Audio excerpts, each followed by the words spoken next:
Hello everyone, my name is AZZATRU, how are you, and welcome to another Star Wars Battlefront 2 video of mine. And in this video I am going to be sharing with you my opinions on the August Roger update for Battlefront 2. I'll be discussing the content, the changes to game modes, the bugs that have occurred, and a whole host of other things, because I know a lot of you have been asking, what are your thoughts on the awful lightsaber combat, and so much more. So I thought I'd get into that, plus a little bit of news here and there towards the end of the video, so make sure to stick around for that. But I wanted to kick things off by talking about the B1 battle droid skins. I think they're good. There's a nice variety in there. They're not all the same. We have a pilot, which is a bluer colour. Then we have the training droid, which is a bit of orange and grey. And then we also have the jungle droid. And a lot of people have been moaning about the jungle and the training droid skin because it breaks immersion.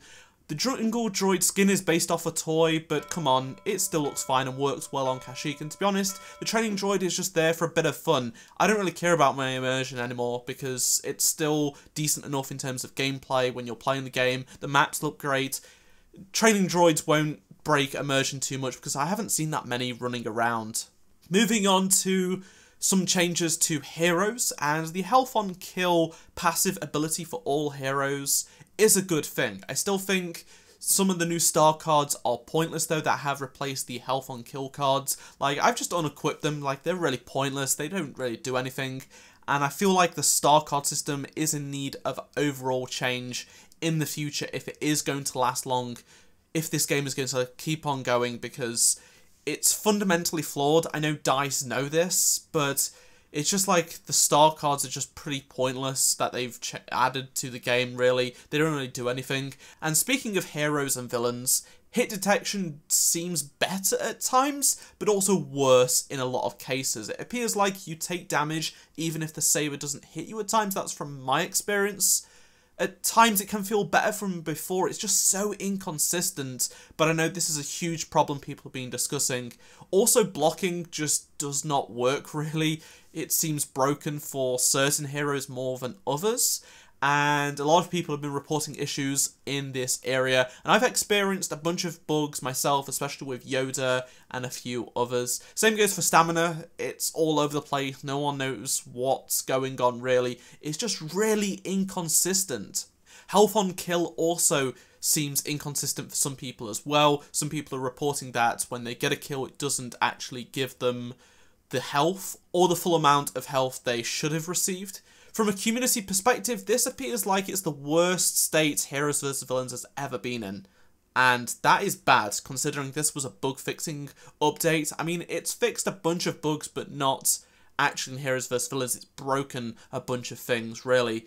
But moving on to the Venator map for the Heroes vs Villains, they've added the capital ships to Heroes vs Villains. And from my limited time of playing it, I like how they use the area. You can have people fall off, so you can use force abilities. That's all good fun. I think overall the Venator offers a nice new way to play Heroes vs Villains. It's a nice change of scenery, and it's a nice layout. However, the Dreadnoughts, wow, I don't know why they picked the hangar. It's just not fun. It's so open and the cover is lackluster, and at least for now, I am not a fan of it. I think that seems like that's what the community is saying. The Venator is just a lot better than the Dreadnought. I really don't like playing on the Dreadnought. I just don't have a lot of fun using it.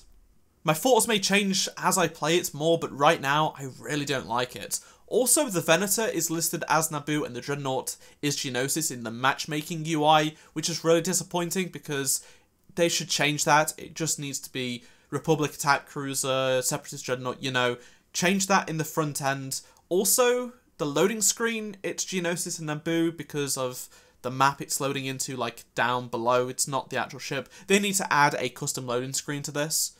It just takes ages to find these maps because if you find a Geonosis game, there's a chance it's going to be the Attack Cruiser or it's going to be Geonosis, and unfortunately you don't know which one it is until you load into the game. You get the loading screen. It needs to be like Jabba's Palace. It says Tatooine, Jabba's Palace. That's how it should be in the UI. Another change to heroes people have been talking about are the jumps for Grievous and Bosk plus the commando droid also received it. Now, for me, I think the jumps are fine for the commando droid and Grievous. The commando droid definitely needed a bigger jump. That's what the community requested. And I think Grievous, it's fine. But for Bosk, I'm not sure about it. I don't think it should have been changed. It just feels weird. It's really hard to relearn. My thoughts may change later on down the line. I think that is the first impression that people have been saying Bosk is bad, needs changing. I think we just need to relearn it. It just doesn't feel intuitive, and it's really annoying because of the precision weapon you rock. You have the Relby V10, and it's really hard to jump using that. I don't know, I'm not sure I'm a huge fan of it. Same goes for the pairing with the abilities. It just feels unnatural, and I think maybe over time I'll enjoy it more, but for now I feel like something a little bit more static like last time where you couldn't really control it as much is probably better.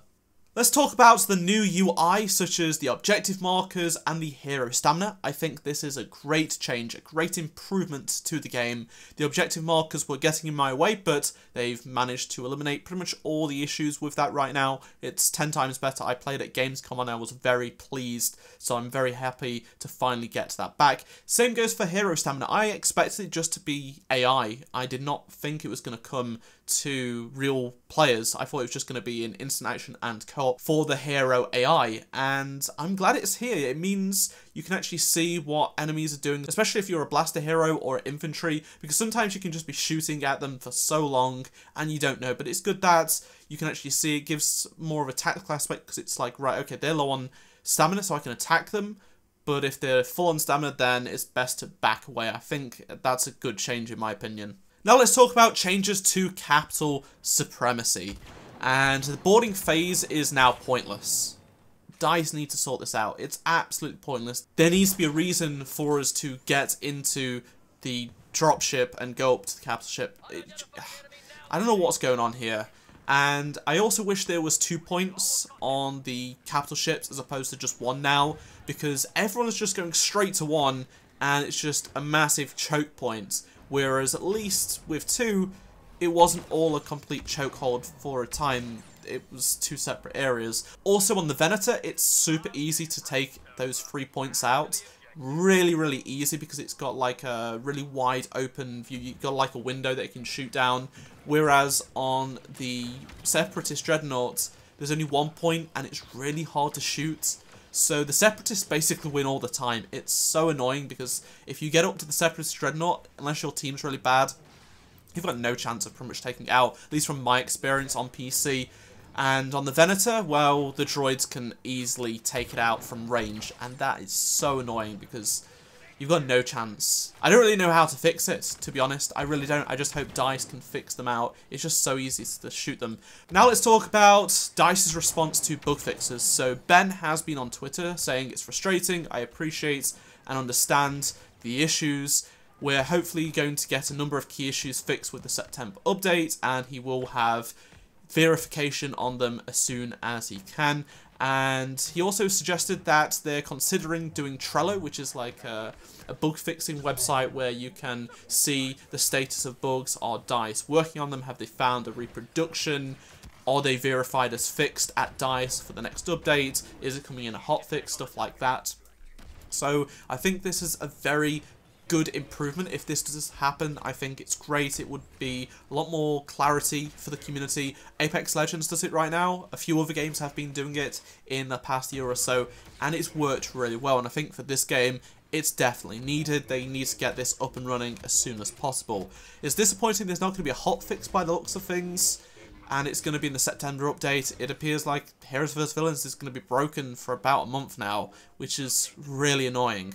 Also, some sad news to bring you. Jay, the community manager who has worked alongside Ben for about a year now, I think, he has unfortunately moved on to Anthem. He's also going to be working on EA Access as well. So good luck to Jay in that other role. He's a really funny guy. He's been really active and done a lot of great work in this community. I had the opportunity to meet him at EA Play, and I wish him the best. The community is going to miss him, but don't fret anymore, because there will be a new community manager coming in Ben is actively seeking someone right now to move to Stockholm or just be in Stockholm and be in the DICE office as a new community manager. So it's not like they're winding down Battlefront 2. They have just had Jay moved on to a different project and are bringing someone else on board. And Dennis also mentioned that September will basically be like the last month of Clone Wars content for the foreseeable future. It's had a good run. We've had a lot of Clone Wars content, over a year's worth now, and he said it's time to move on to another era, and I think that's the right thing to do. I can't wait for the Rise of Skywalker. I also can't wait to see what content we're going to be getting for the game. I'm excited to finally have something different to play in the sequel trilogy era, and then hopefully we get some original trilogy content mixed in there as well. But that is going to do it from me. Be sure to let me know down in the comment section below your thoughts on everything I've discussed in this video. Be sure to drop a like if you enjoyed this video, subscribe if you aren't around here, and turn on the notifications so you don't miss a Battlefront 2 video from me. Check out any of the 2 previous videos on the screen if you didn't miss them, and I shall see you all in my next Star Wars Battlefront 2 video. Goodbye.